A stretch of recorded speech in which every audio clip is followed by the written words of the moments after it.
pretty straightforward. All we're really going to do is amend language referencing high-density area to high-density population area so that it's a little bit more clear. We're going to insert a effective date of July 1st, 3000, changing the existing date, and include any necessary technical amendments needed for clarity, consistency, and style. Members, do you have any questions? Chair, Comments? Go ahead. I'm just gonna, I think we're making great strides towards this bill, but in practice, I voted no against this and passed, so I'm just gonna follow suit again. That's fine. Thank you. Members, anything additional? Okay, seeing none, Vice Chair for the vote. Thank you, Chair. All right, members, voting on SB 2350 SD2, the Chair's recommendation is to pass with amendments. Chair voting aye, Vice Chair voting no. Representative Ayu is excused. Representative Evslin? Aye. Representative Kitagawa is excused. Representative Miyake? Aye. Representative Onishi? Aye. Representative Matsumoto is excused. Chair, your measure is adopted. Thank you. Next item before we proceed is going to be SB 2630 SD1 relating to pedestrians, commonly known as the Freedom to Walk bill or jaywalking bill. Either way is acceptable, kind of. We have a bunch of amendments. Okay, so we're going to remove the entire preamble. I feel like it's kind of unnecessarily verbose. We're going to stick with that. So we're basically going to be sticking purely to the actual substantive content. So strike the preamble. We're removing section 3, which does not really relate to pedestrians and maybe has a potential title issue. That section deals with imposing a $100 minimum fine for speeding. So we're going to strike that section. We're going to insert a savings clause just to ensure that this doesn't interfere with any ongoing kind of court matters. We're going to remove any references to freedom to walk and replace it with more descriptive language, more consistent with existing HRS, such as crossing at other than crosswalks, which is actually the current language, even though it's a little awkward. We're going to remove any references to, so there's a specific clause in there that says you can assess basically whether you're creating a situation where there's immediate danger. We're going to remove immediate danger and replace it with language that says a reasonably careful pedestrian would determine that doing so would result in a collision with a moving vehicle or result in the moving vehicle slowing or stopping in any fashion. Basically, this would be okay, provided that you're not interrupting the flow of traffic, and I think that would remove some of the concerns we heard in testimony. In addition, we'd be changing the effective date to July 1st, 3000, and inserting some conforming and technical amendments as necessary. Members, do we have any questions or comments? We'll go Rep. Kila, Onishi, and Evslin. Thank you, Chair, for making the amendments on this measure. I think I had shared my concerns in the previous hearing, and I think they still stand. And I know that the amendments do address some of it, but I look to the unimproved areas like my community that could expose some of these folks to danger. So I'll just be voting no at this time. Sure. Thank you, Chair. Okay. Rep. Onishi? Yes, Chair, when you talked about removing the preamble, are you also going to remove the paragraph on the purpose? I believe that's the intent. Does that make sense? Yeah. Yeah. Oh, okay. Basically, just sticking actually to the substantive changes Okay. in HRS. Yeah. Okay. Rep. Evslin? I have one question, one comment. So on the, given that the language change says ability to walk at places other than a crosswalk or whatever it is, would that include stepping onto a crosswalk with a number sign already, the countdown already started, or possibly a red hand? We will not address that for the time being. Okay. But what we'll do is in the committee report, because I think we talked a little bit earlier, we'll insert language that potentially JHA could look at that issue and also examine the 200-foot requirement, which is in the current version of the bill, that they can look into that more carefully. Great. Yeah, I fully support your changes. I appreciate the work that you've done on this. I support the bill itself. As I've noted to you, I have concerns around the 200-foot language, both because I think it's hard to judge 200 feet, and more so I think that the places where the most freedom walking occurs is going to be in places where crosswalks are often closer than 200 feet, which is in urban downtown areas. And the places where they're more spread apart is maybe, non-equally high traffic where we don't want to be encouraging this. So but maybe if Jay can look at that, that would be great. Thanks for your work on this. Okay, thank you. Anyone else? Rep. Ayu? Chair, I think I'm just going to be with reservations for now. I think the statute in general sets standards of care, and this really muddies the waters on what is the reasonable care somebody should exercise. And based on that,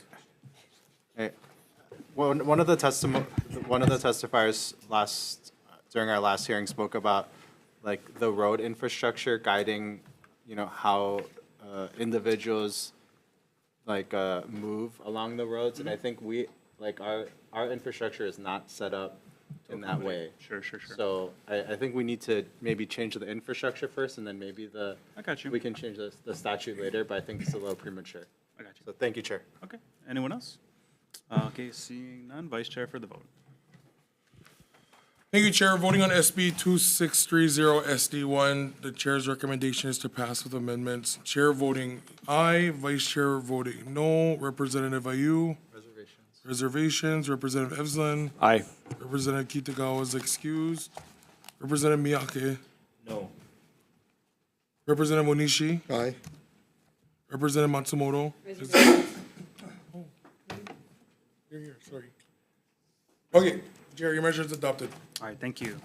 Okay, we're gonna be moving on to the actual agenda, and we're gonna start with SB 2945 relating to transportation. This is the task force to study ignition interlock devices and potential national best practices, and specifically, I think, to a number of vendors and a few other things.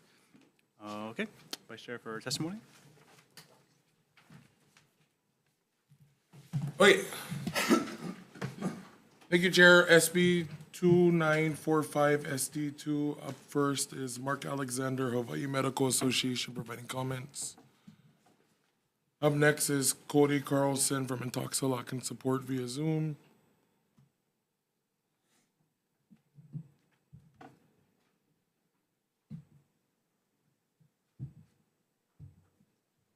Hello, Chair Todd, members of the House Committee on Transportation. My name is Cody Carlson, Legislative Affairs Liaison for Intoxilock. Thank you for letting me speak on SB 2945 SD2, which would create a task force to conduct a study of national best practices on the number of ignition interlock device providers in the state. While task forces and studies are beneficial to the state, we do support the intent of this bill. However, our preference would be for the committee to restore the original language of SB 2945 to require multiple ignition interlock vendors for the state of Hawaii, making communities safer. As you can see in my written testimony submitted, Hawaii's current ignition interlock provider has 13 service centers statewide. 7 of those are on Oahu, leaving only 6 for the other islands. While the current provider does comply with DOT standards of a 75-mile radius of service center to resident, this causes many Hawaii residents unnecessary hardship due to lack of easily accessible service centers, access for which is vital for ignition interlock users, as they are required under state law to have their devices calibrated and serviced every 30 days. For example, under the current single vendor approach with the 75-mile radius, an individual who is required to install an ignition interlock device for 1 year but resides 50 miles away from their nearest service center would have to have 1,400-mile round trips to that service center for installation, the monthly calibration of that device, and then the removal at the end of that interlock use period. We believe that nationally, the average service center count is more than one. Hawaii is an outlier in this regard. And nationally, the distance traveled from a resident to a service center for an ignition interlock device is 10 to 20 miles. It creates an unnecessary hardship for Hawaii residents. We thank you for the intent of this bill and appreciate your work in helping to make Hawaii roads safer. Thank you. Thank you. Up next, we have Joanne Hamaji Ato from Smart Start LLC in opposition. Good morning, Chair, Vice Chair, members of the committee. I am Joanne Hamaji-Oto, Territory Operations Director for SmartStar LLC, Hawaii Corporate Office. SmartStar is the current vendor contracted by HDOT to install and service interlocks in the state of Hawaii. I'm offering testimony in strong opposition of SB 2945 SD2 relating to transportation. The filed legislation recommends the legislature create a task force to conduct a statewide study on the accessibility of interlock devices and any national best practices. Our opposition position is this has already been accomplished by HDOT with the Impaired Driving Task Force. It's an ongoing process in the form of their Highway Safety Plan and Traffic Commanders meeting held every quarter over a 2-day period to discuss and improve on their impaired driving strategic plan, which includes interlock program improvements and best practices. The Traffic Commanders meeting is composed of numerous stakeholders from state and federal DOT and highway safety, city and county DTS, the Sheriff's Division, prosecuting attorney and law enforcement, each of the 4 counties, the judiciary, the Administrative Driver's License Revocation Office, DOH, MAD Hawaii, and the contracted interlock vendor. Additionally, HDOT attends and participates in several national conferences everywhere, bringing back best practices on highway safety information specific to the interlock program improvements. HDOT did request and receive technical assistance from the Traffic Injury Foundation through a NHTSA grant specifically on how to strengthen and improve the interlock program in Hawaii. One of the program's strengths the TRFA commented is the vendor structure and interlock device requirement. The use of a sole vendor can eliminate many of the challenges associated with standardized reporting and data management that often arise when multiple vendors are permitted to do business in a jurisdiction, along with the RFP administrative requirements relating to devices, customer service, pricing, servicing, and reporting. I'm happy to provide a copy of the report to the committee if you're interested in reading it. The technical assistance is still available to HDOT from TURF, a respected, trusted, and credible research organization on interlock programs throughout the world. HDOT created a transparent and rigorous formal process selecting a contracted vendor for the interlock services. Multiple vendors submitted proposals, and a fair and transparent award was made on June 26, 23rd. We do have your testimony in front of us. Yes. If you could summarize, that would be appreciated. I will do that. In conclusion, we oppose SB 2945 SD2. There is a current bill that was approved by this committee, HB 1934 HD2, scheduled for a hearing in Senate TCA today, and it's supported by HDOT. We believe this bill fulfills the need for an additional task force. HDOT is to convene an intoxic driving reduction working group under the leadership of Hawaii Strategic Highway Safety Plan. We urge you to defer SB 2945 SD2. Thank you for the opportunity to provide testimony. I'm happy to answer questions. Thank you. Up next, we have Archie Cole from MAD Hawaii in opposition. Okay, seeing no further testifiers, is there anyone online or in person who would like to testify? The department, yeah, go ahead. Chair, Vice Chair, members of the committee, Tony Lee from the Department of Transportation. My apologies, we submitted late testimony in opposition. We conducted fair procurement. You can come to the mic unless you're going to be, real quick. Yeah. Sorry. I'm sure there's like thousands of people enraptured right now. So Thank you. want them to hear everything. We conducted competitive seal proposals, and I think during that process, if vendors would have liked to have more than one contract for the DOT to, implement our interlock program, then I think the appropriate time would have been to approach us at that time. I'm here for any questions. Thank you. Thank you.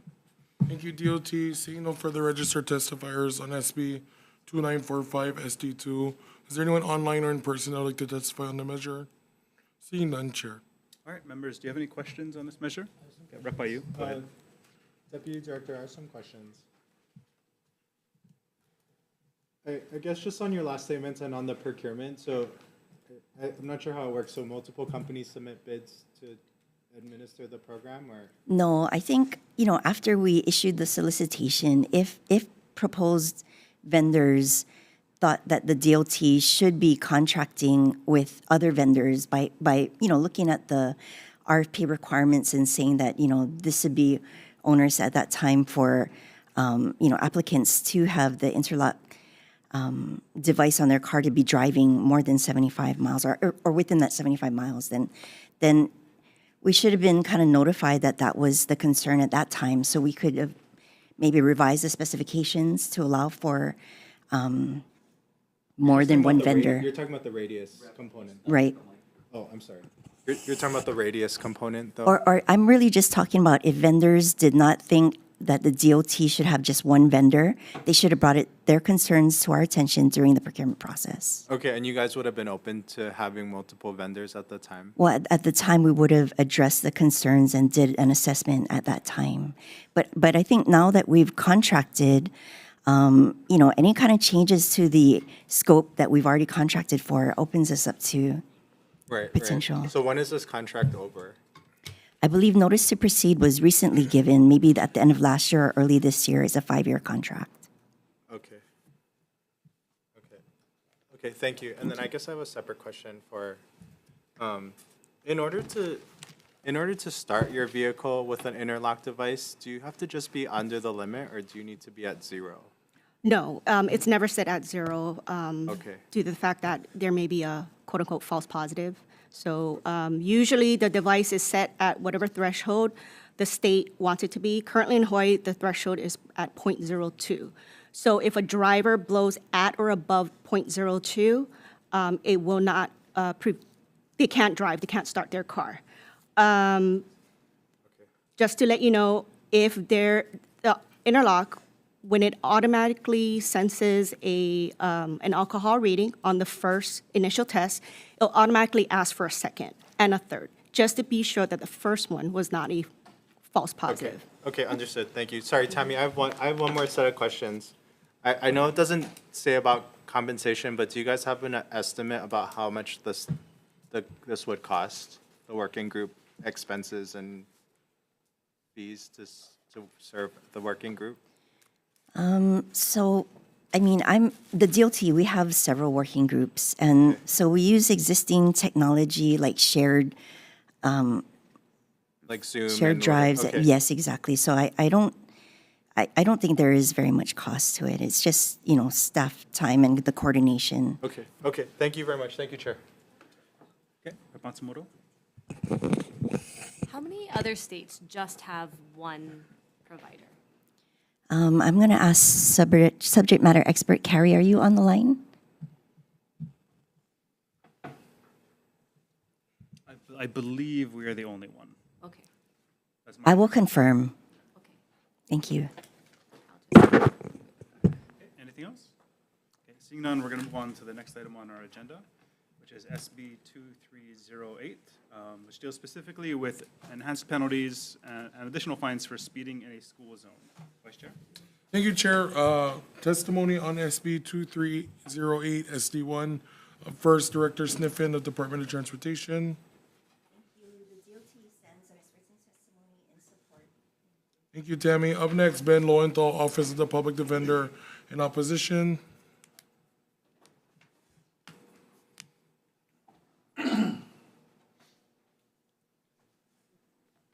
Good morning.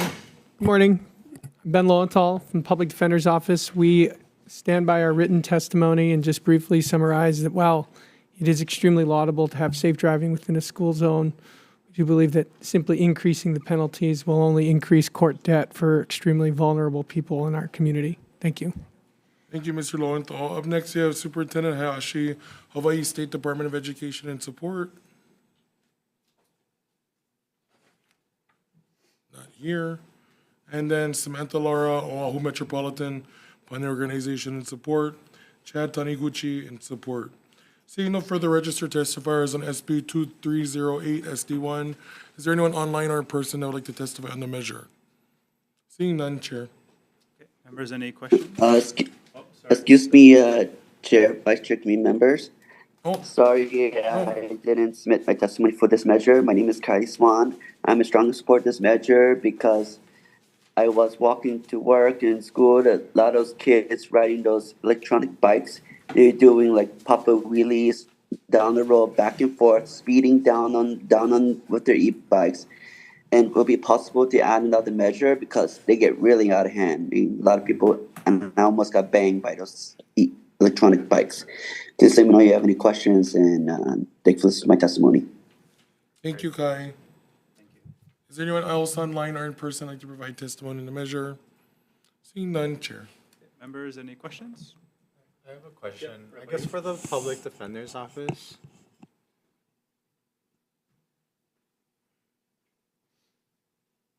I'm a little bit confused about your testimony. Are you saying that we won't reduce speeding in school zones if we increase the fee?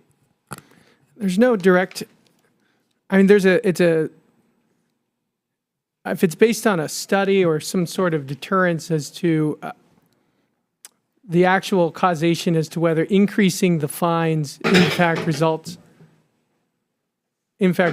in less speeding.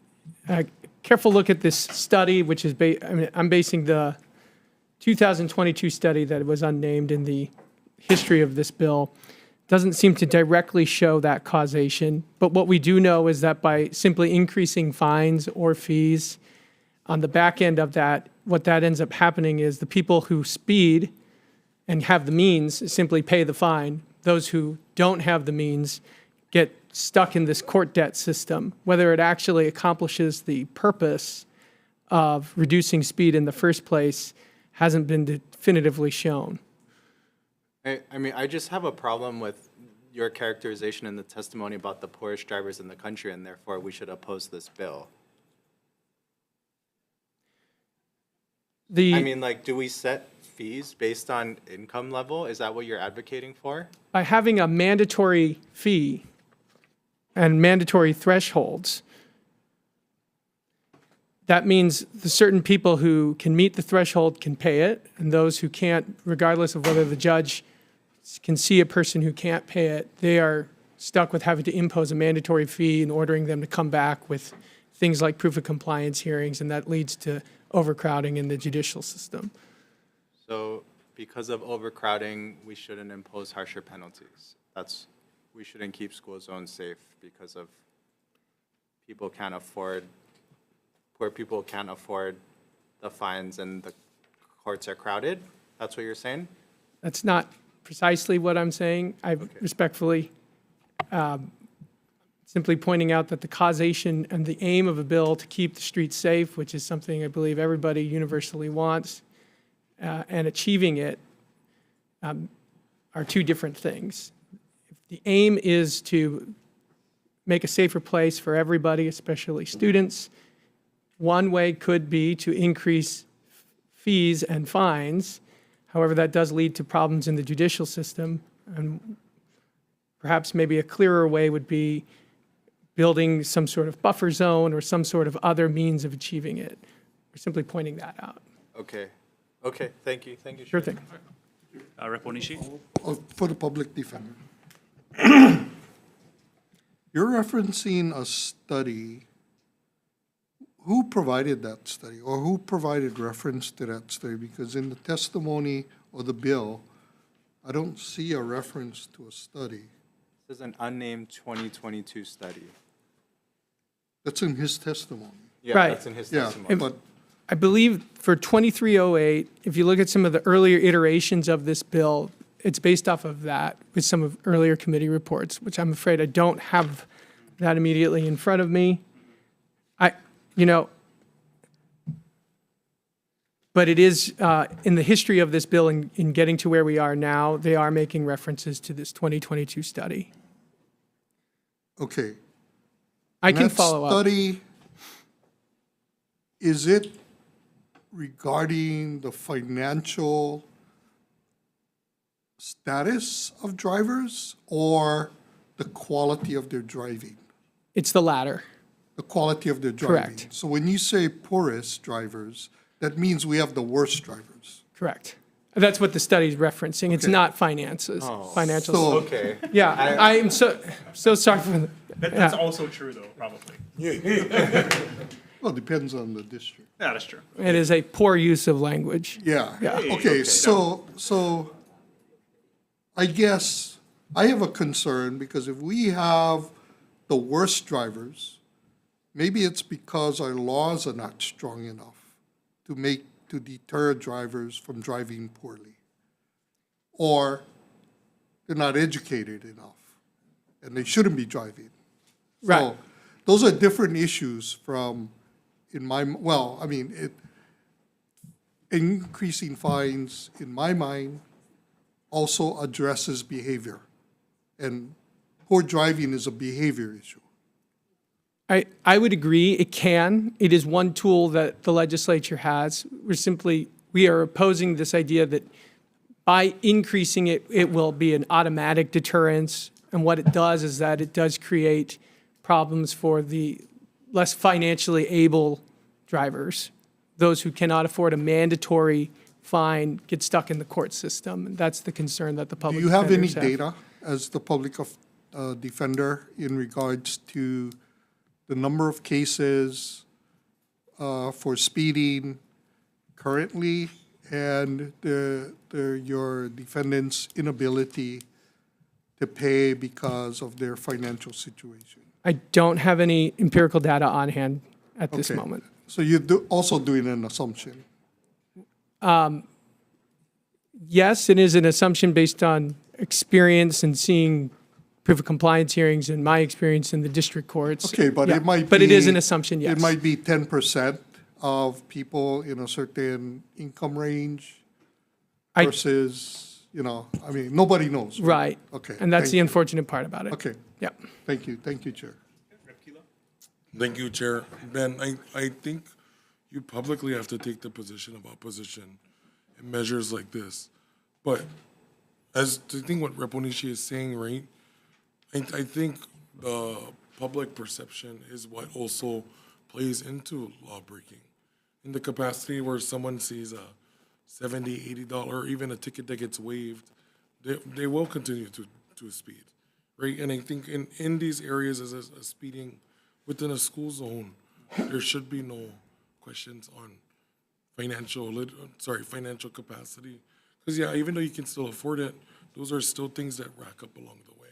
Maybe for folks who can't afford it. I just don't, you have to understand on our side as lawmakers, when we're being pushed publicly, that we're constantly viewed as this soft state. And again, I know you have to publicly oppose measures like this for the position you're in. We gotta find a way to make those movement forward. You said it, right? We have some of the poorest drivers. I probably have a community that are financially disparaged by measures like this. But the actions continue to occur if we don't take action now, right? So in your capacity as the public defender, do you see these cases get waived more often than not, or? I recognize what you're saying, Chair and or Vice Chair, and I sympathize with the situation that the lawmakers are in. I get that. I guess what I would say is this, is that when we make a fine mandatory, we are taking discretion away from the judge who's looking at an individual offender right in front of them. And while from the legislative perspective, there is a sound policy to have mandatory fines, from the public defender's perspective, by taking the discretion away from the sentencing judge, even though that is the max, maybe you can increase the max. By depriving them of that discretion, that means they have to ignore financial ability.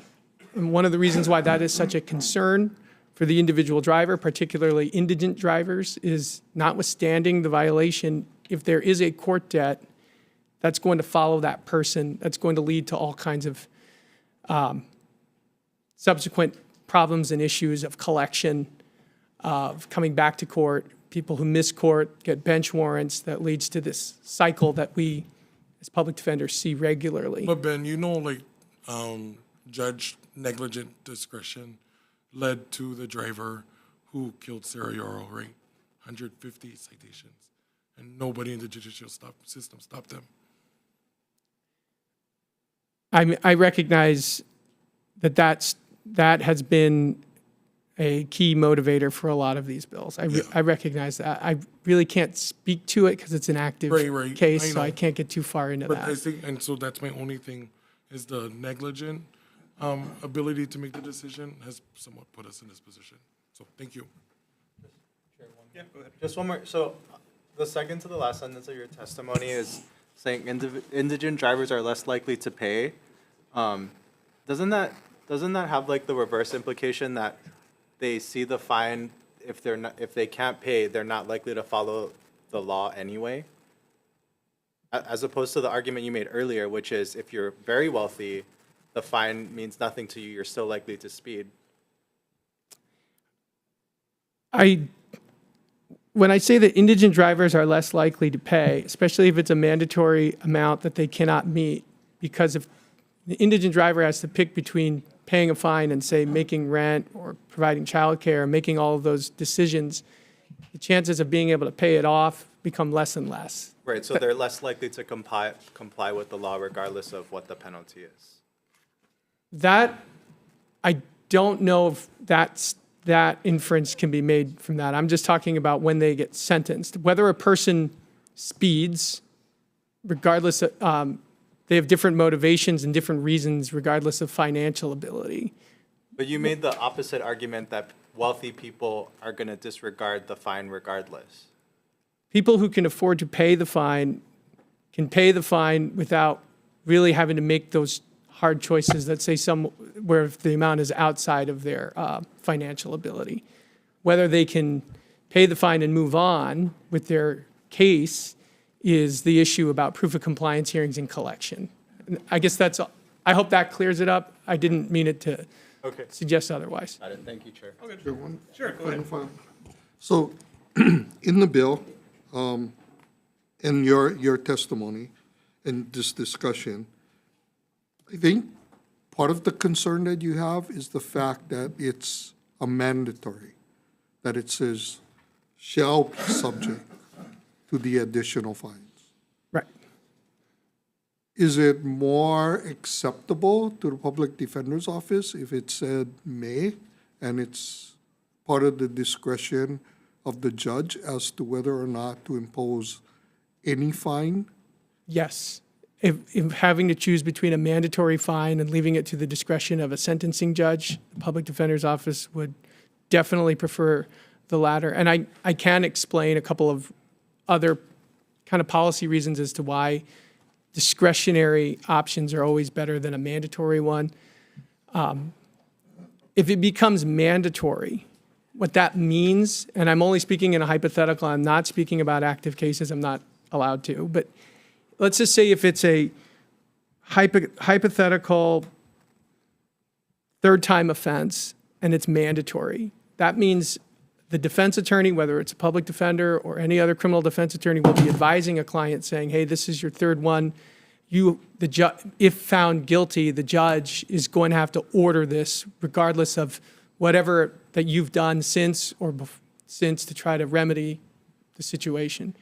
That puts a lot of pressure on prosecutor and judge and the defense attorney to, rather than try to resolve the case, that would make it more likely to go to trial. That would make it more likely to result in more court time, longer dockets, and the like. Now, by making it discretionary, that allows the judge to kind of go through their docket and try to alleviate some of the pressures and prevent kind of a crowded trial docket. So that's a big reason why. Okay, thank you. Thank you, Chair. Thank you. All right. We're going to move on to the next item on the agenda, which is SB 2342. This has to do with changes to existing penalties for violations of traffic law and adjusting motor vehicle insurance minimums. Vice Chair? Thank you, Chair. Up first, we have Director Sniffen of Department of Transportation in support.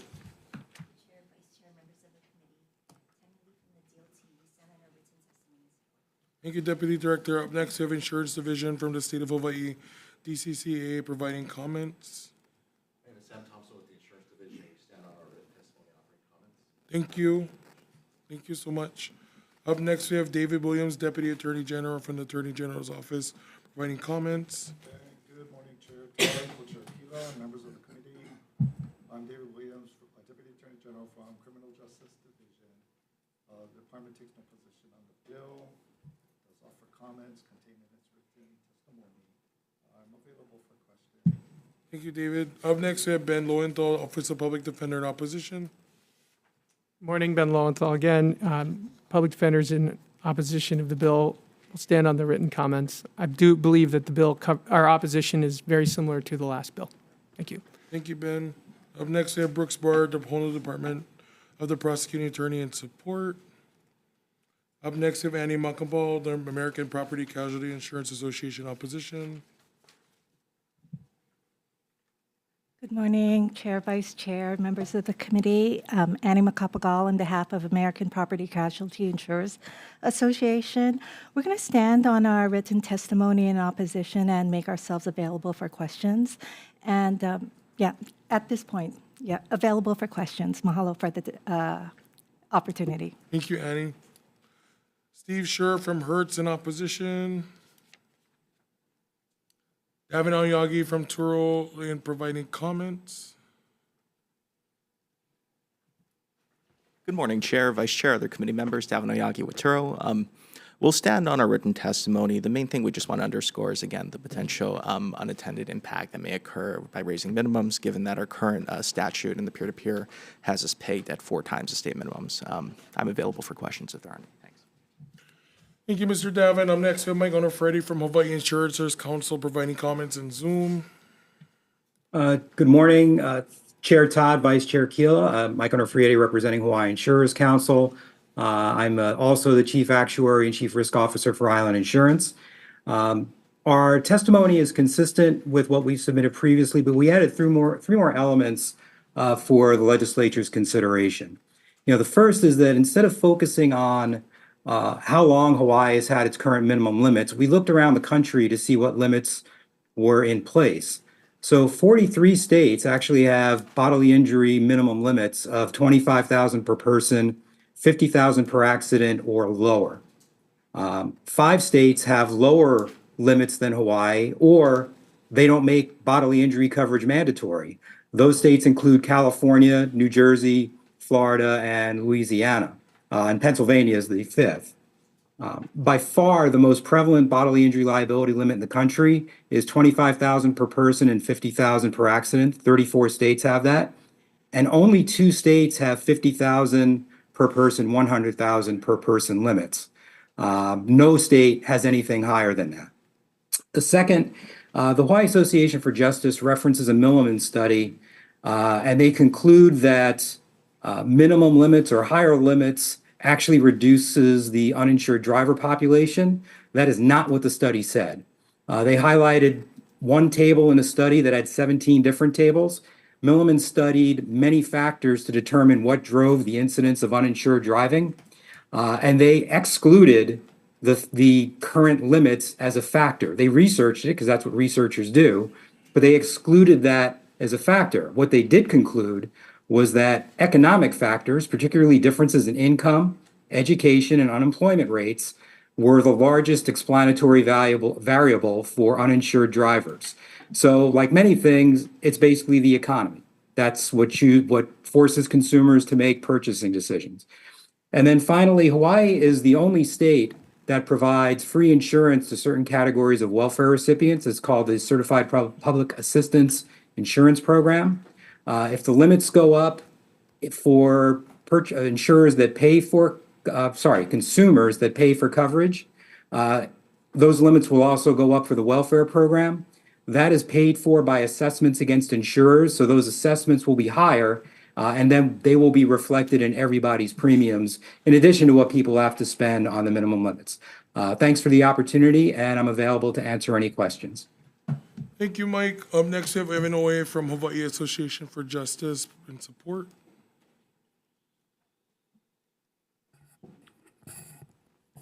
Aloha, Chair, Vice Chair, members of the committee. Evan Oye on behalf of the Hawaii Association for Justice. We stand in strong support of this measure. To state it frankly, Hawaii's insurance minimums haven't been changed in 25 years, since 1998. And that's when we put in the $20,000. If you account for inflation right now, that $20,000 to get the same level of protection, this puts us at the same level of protection. It would be $40,000 to $45,000 or even $50,000 to make sure that our consumers and our residents are protected. When we looked at the cost study and what the projected premiums would be based on what the current rate filings are at the DCCA, we looked at it and it looked as though to get up to the coverages of $50,000 and $100,000, it would be approximately $25 to $75, a range of what it could be. And so that would equate to maybe about $3 to $7 per month. So in order to get an additional $30,000 in coverage, you'd be looking at maybe a cup of coffee a month. And so, we do, in order to respond to, the question about our exhibit number 4, if you look at your testimony, the Milliman study just indicated that they noticed that in states that provided higher levels of coverage, there was lower percentages of uninsured drivers. And that's what the table 12 that we pulled and used in our exhibit number 4 references. So just wanted to point and clarify that. Again, we stand in strong support of this measure, and we will be available for any questions. Thank you. Thank you, Evan. Up next, we have Matt Sujimura from State Farm in opposition. Morning, Chair, Vice Chair, members of the committee. Matt Sujimura on behalf of State Farm Insurance. You have our written testimony in opposition to the bill.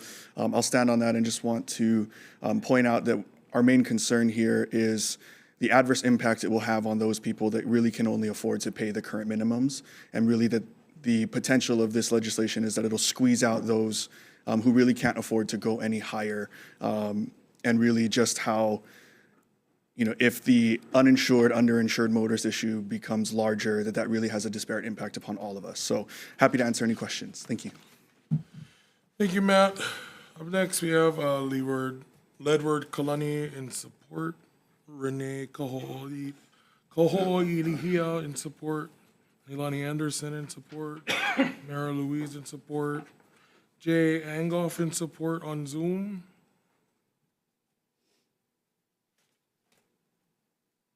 Thank you very much, Mr. Chair and Vice Chair.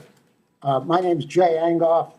I was asked by the Hawaii Association for Justice to try to answer the question, by how much, if anything, would the rate for minimum liability coverage go up if the minimum liability, if the minimum limits were raised to 50, 120? And I answered that question by looking at the filings the insurers have made with the Hawaii Insurance Department. The answer is in those filings, because when insurance companies change their rates, what they do is they file a rate for whatever the minimum limits are, and then they include a multiplier that allows them to determine how much to charge people at higher limits. For example, 50, 120.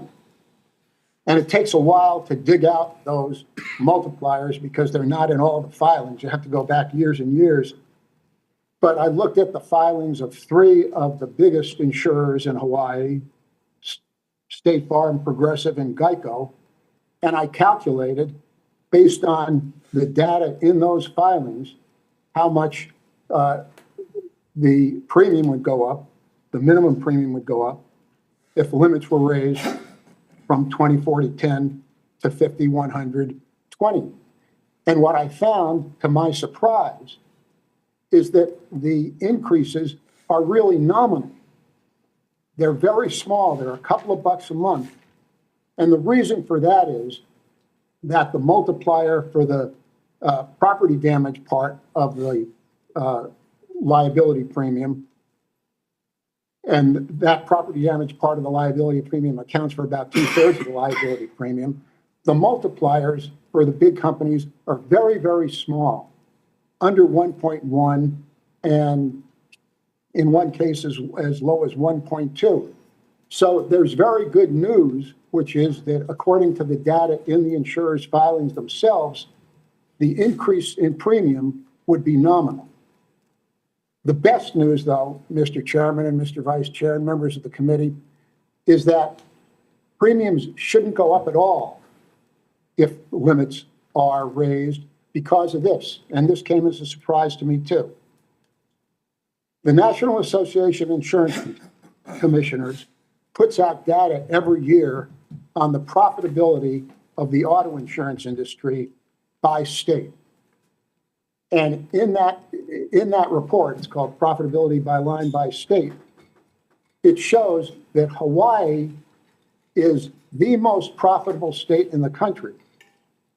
And for the last 10 years has been the most profitable state in the country for auto insurance. If you could, if you could wrap up and be a little, like, kind of concisely summarize to close. Thank you. The summary is the increases according to the data would be very small, but because Hawaii auto insurers are the most profitable in the state, in the country, almost 3 times as profitable as the country as a whole, insurers could still make a reasonable profit even without increasing their rates, even at 5,120. So Hawaii is the ideal state in the country. It makes the most sense to raise minimum limits in Hawaii. Makes more sense to raise minimum limits in Hawaii than in any other state. Perfect. Thank you, Mr. Enghoff. Up next, we have Mitchell Weber in opposition, then Lindsay Yeager in support, and then an individual by the name Aku in opposition. Seeing no further registered testifiers on SB 2342 ST2, is there anyone in the room or online that would like to provide testimony? Seeing none, Chair. Members, do you have any questions? I have a question, Chair. Rep. Kilo? I have a question for Evan.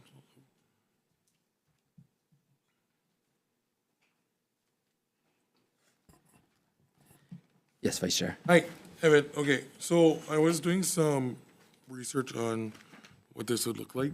I did it for myself.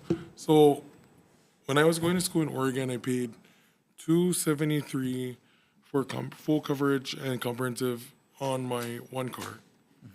I pay right now $270 on 3 cars. So coming here to Hawaii was a lot cheaper, right? And I think we do have one of the more affordable insurances here in the country.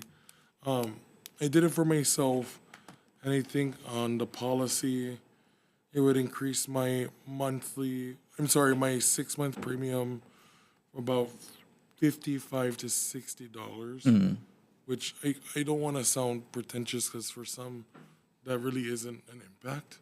But for people who I think in this state, honestly, go tooth and nail, penny for penny, that can be the make or break for them.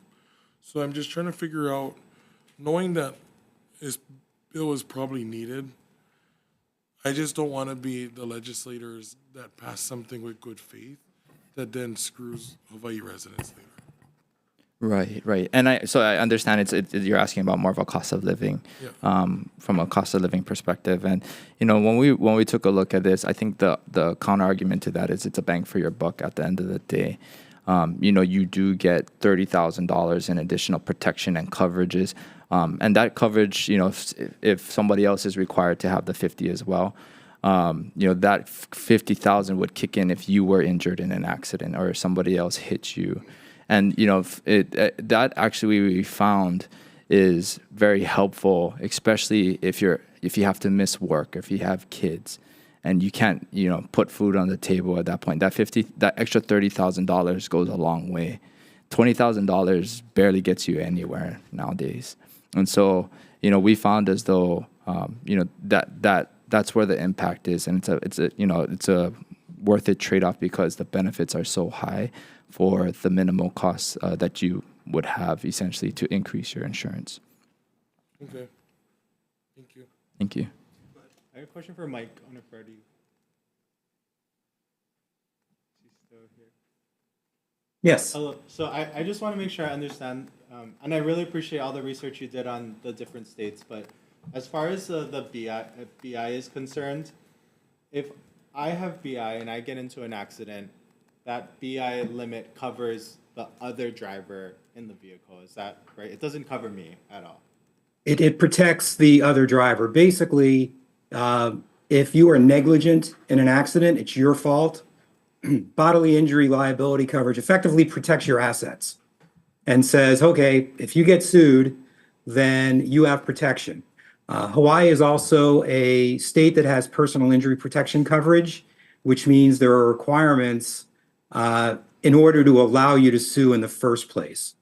Because we do offer medical coverage for everybody regardless of fault. So bodily injury is triggered, again, if you are negligent and cause a significant injury to somebody else.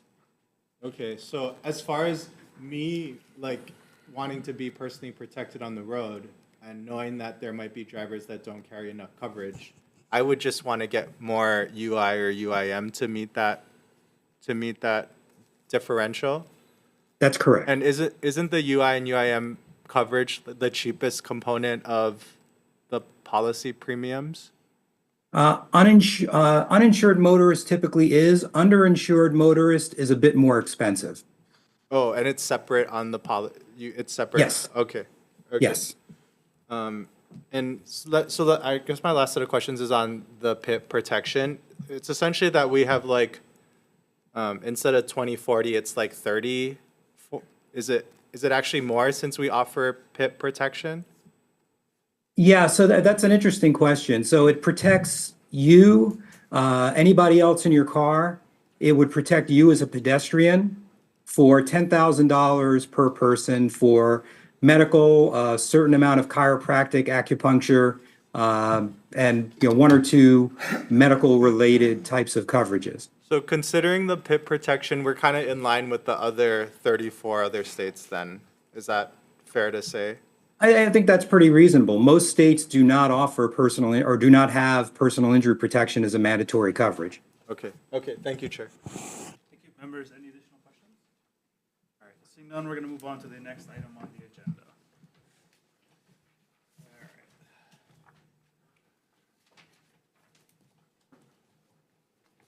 Okay, we're going to move on to SB 2450 relating to the Department of Transportation. Authorizes DOT to weigh any ocean transport container offloaded. There's some potential fines there. Okay. Thank you, Chair. We only have one person registered to provide testimony, and that is Director Ed Sniffen, Department of Transportation, providing comments.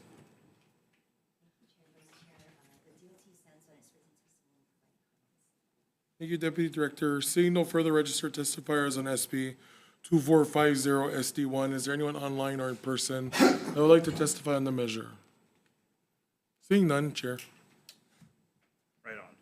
Members, any other questions? You good? He's good? Okay. Let's move on to, we got SB 2735, which adds some additional requirements for driver's license, exams, and potentially some re-exams. Okay, go ahead. Thank you, Chair. SB 2735 SD1. Up first, we have Director Sniffen, Department of Transportation, in support. Thank you, Deputy Director. Up next, we have Oahu Metropolitan Planning Organization in support. Seeing no further registered testifiers on SB 2735 SD1, is there anyone online or in person that would like to testify?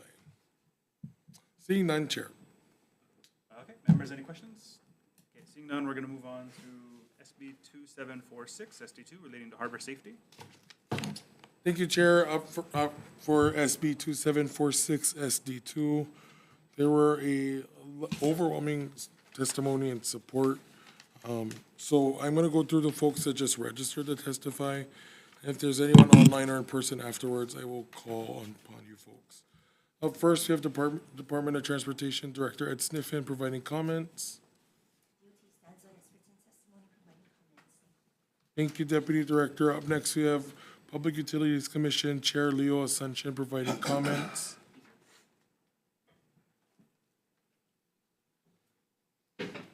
Aloha. Good morning, Chair Todd, Vice Chair Keela, and members of the House Committee on Transportation. My name is Andrew Okabe. I'm a utility analyst at the Public Utilities Commission. I'm here on behalf of Chair Leo Asuncion of the Public Utilities Commission. I stand the Commission's written testimony offering comment on SB 2746 SD1. I'm available for any questions the committee may have. Thank you. Thank you. Up next, we have Tina Yamaki from Retail Merchants of Hawaii in opposition.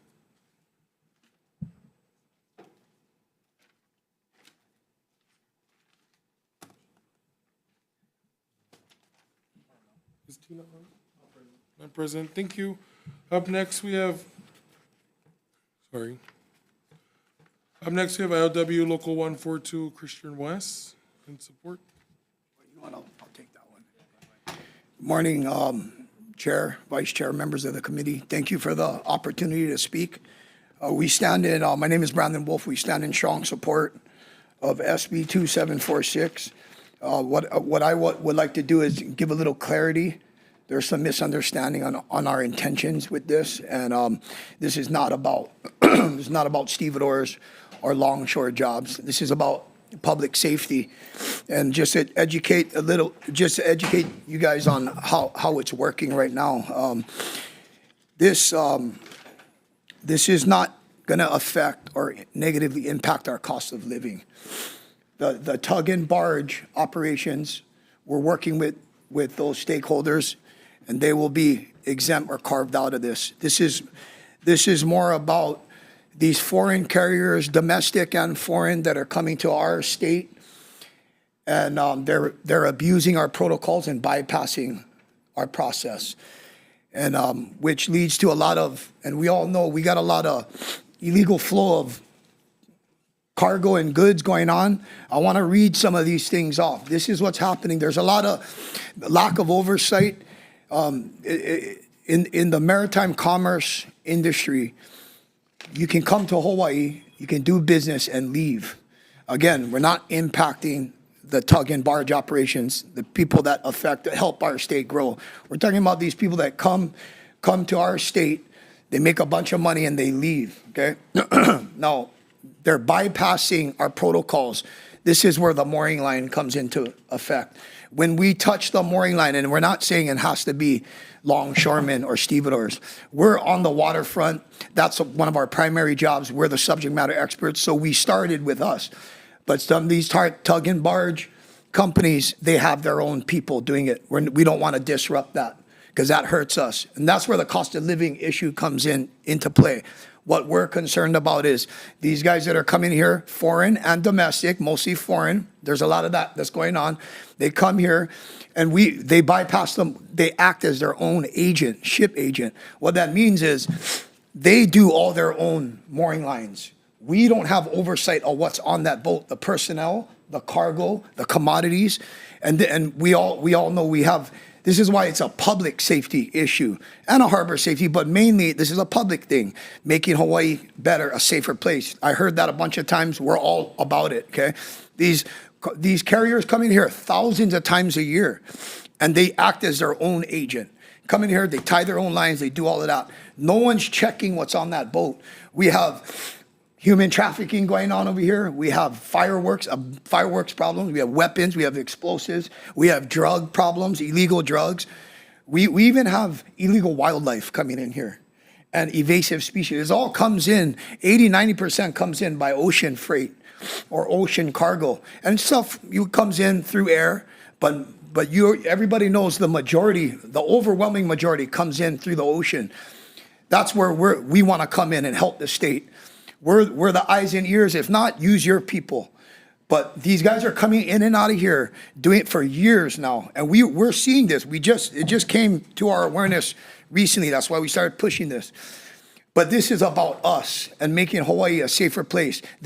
Now there's articles out there and there's people out there that represent themselves. They have fancy names, president of this, president of that. But they're represented. We can't find who they represent. They're representing themselves. If you look at the testimonials, you're going to see that the people who support this are over 75,000 residents. We're not even including their family. There's about 20 in opposition. 19 are a part of a coalition, and they have a valid concern. The increase of cost of living. I just mentioned that. That's off the table. We're not touching that. We want the guys that come in here and abuse us, take advantage of us. That's all we're saying.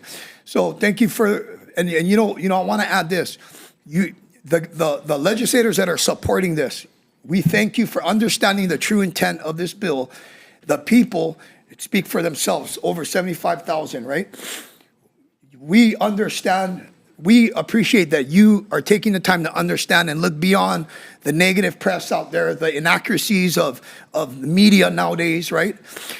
Thank you guys for your support, and the people of Hawaii appreciate it.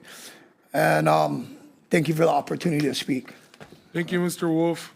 There are several different organizations that provided testimony in support and several hundred individuals in support as well. Is there anyone online or in person that would like to testify on SB 2746 SD2? Seeing none, Chair. Members, do you have any questions on this measure? Seeing none, we're going to move on to the next item on the agenda. SB 2747 SD2, written aircraft, deals with aircraft liability insurance coverage. Thank you, Chair. Up on SB 2747, SD2. Up first, we have Evan Oe from Hawaii Association for Justice and Support. Thank you. Up next, we have Clinton Koch of Blue Hawaiian Helicopters in Support. Aloha, Vice Chair and Chair and members. My name is Melissa Pavlicek. I'm here today on behalf of Blue Hawaiian Helicopters. I just wanted to share with you a brief moment why we support this measure. Blue Hawaiian Helicopters is deeply committed to safety, public safety, and so supporting an insurance measure might not immediately seem obvious because insurance does not come into play until after an incident happens. We participate in numerous voluntary FAA rigorous safety programs. We believe that higher levels of insurance would incentivize and encourage other carriers to obtain higher levels of insurance. We know that there are numerous airports across the country that have much higher levels. Blue Hawaiian Helicopters itself maintains insurance at levels of $50 million per occurrence, and we've been consistently advocating and testifying in support of $10 million. I believe this bill has had a number of different, if not this bill, other bills have had other proposals, but definitely increasing the level of insurance would help increase the tendency of other carriers to have safety measures. Thank you very much. Thank you, Melissa. And then Christopher Raymer from Jack Harder Helicopters in opposition. Is there anyone online or in person that'd like to testify in the measure before us? Seeing none, Chair. Okay. Members, do you have any questions on this measure? Seeing none, we're going to move to the last. Oh, you got one? Go ahead. Yeah. Melissa, if you could please come on.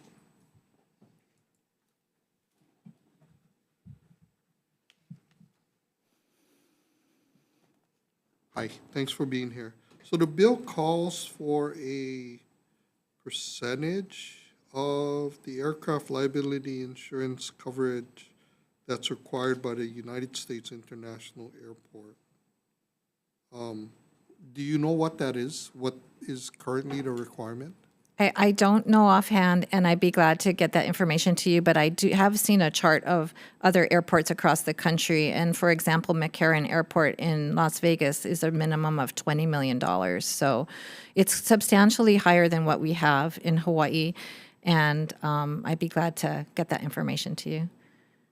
And it says United States International Airport because Daniel K. Inouye is an international airport. I'm not exactly sure why that language was created in such a way, but I believe it was to ensure that we did not have the smallest minimum in the country, but to make it relative to other airports. Okay, but there are, so would this affect other airports and people operating out of those other airports? My understanding is that this bill would apply to other airports in Hawaii. I think it depends on what the final language ends up to be, but setting a flat amount has the perhaps unintended effect of freezing a number like we have had currently, whereas tying it to a percentage would, make sure that it adjusts over time. You know what the current coverage requirement is? I will have to defer to DOT, and I know they didn't testify, so they might not be prepared to answer. I think it's like $1 million. Okay, thank you. Thank you, Chair. Okay. Members, anything additional? Seeing none, the last item on our agenda is SB 2943 SD2 relating to workforce development, which deals, I think, most specifically with CDLs and workforce shortage issues. Go ahead. Thank you, Chair. On SB 2943 SD2, up first, we have Department of Transportation Director Sniffen. Thank you, Deputy Director. Up next, we have Superintendent Keith Hayashi for Department of Education and Support. I'm going to always mess this up, I'm sorry. Daintree Bartoldes from Hawaii State Council on Developmental Disabilities and Support.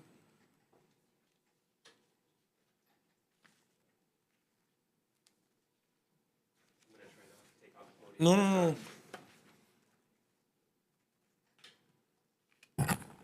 Aloha, Chair, Vice Chair, Committee, and committee members. My name is James Louis. I'm the Chair of the Hawaii State Council on Developmental Disabilities, and we stand on our written testimony in full support. Thank you. Thank you.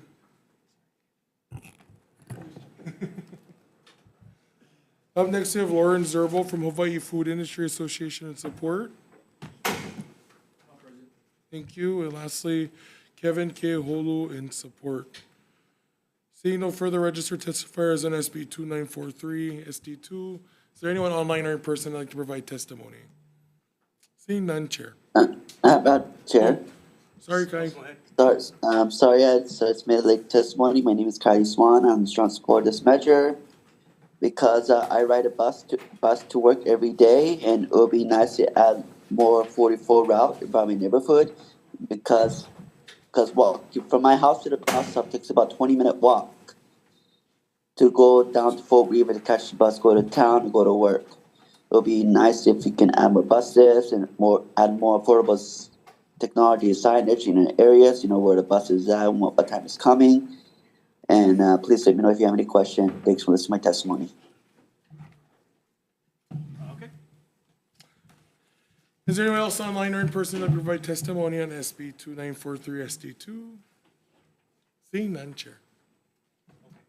We're going to recess briefly for decision-making. We'll return very soon. Thank you. Recess.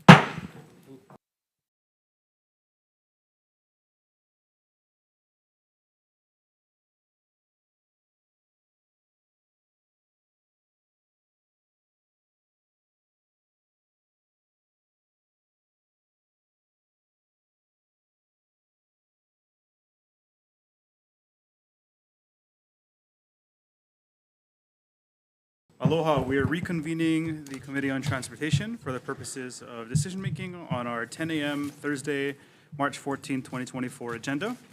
We are going to open up with SB 2945 relating to transportation. This is the Ignition Interlock Task Force bill. At first glance, it doesn't make a ton of sense that we have one vendor. But I think given the testimony from the Department of Transportation, as well as the Mothers Against Drunk Driving, I'm inclined to defer. So that'll be my decision on this. I think there are a few reasons for that. I think, one, it's not lost on me that we had two vendors testify, and the one that got the bid successfully supported leaving things status quo, and the one that didn't opposed that. And if the situation reversed, they'd probably both be testifying in the opposite positions. So that kind of is what it is. But given that a contract was very recently rewarded, I don't think it's the legislature's role to interfere in that process. I think a more appropriate time to re-examine this would be nearer the end of that 5-year contract. I'm also not completely convinced on some of the access issues. I think if we have two vendors, we're not suddenly going to open up and make this more accessible in a place like south of the Big Island, where there's just it's very remote. I don't think it's just going to magically happen. So I don't completely buy into some of the arguments made. So we will defer that measure. The next item on our agenda is SB 2308 SD1 relating to speeding. Chair's recommendation is to change the effective date to July 1st, 3000, as is our House protocol. And I find a lot of testimony to be pretty reasonable that we should make this a little bit more permissive. So we'll be amending the new fines and penalties to be permissive. It's something that the Judiciary Committee could look at more closely if they want to revert back. And we can kind of make a policy call down the road, whether this is a shall or a may. But for the time being, we're going to make that language more permissive and give the judges and court system more flexibility. We did have a testifier mention speeding e-bikes. Unfortunately, we're not going to address it in this measure, but there's been a lot of concern about that, so maybe next year. Members, any questions, comments? Just a comment, Chair. Yeah, go ahead. I know you're making it a subject. I am a full fan of just making mandatory, but I understand your amendment, so I'll be voting yes. Okay. Anyone else? Okay, Vice Chair for the vote. Thank you, Chair. Voting on SB 2380 SD1. The Chair's recommendation is to pass with amendments. Chair and Vice Chair voting aye. Representative Ayu. Aye. Representative Evslin. Aye. Representative Kitagawa. Aye. Representative Miyake.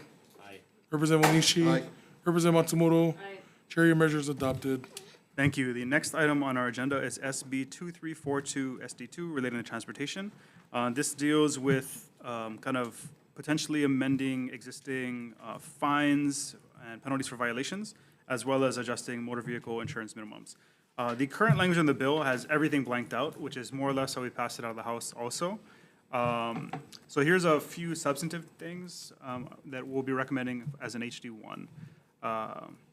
As Section 7 of this measure requires the insurance commissioner to take certain actions before the act becomes effective, I think the plan is to insert a provision in the effective date that basically makes it effective, makes Section 7 effective before the remainder of the act, which is a little bit complicated since we are going to have to make some adjustments on the dates in general. The bill contains blanks, so we're going to leave that status quo, and it'll be something we'll have to talk over down the road. We will be changing the effective date to July 1st, 3000, and including any technical amendments as necessary.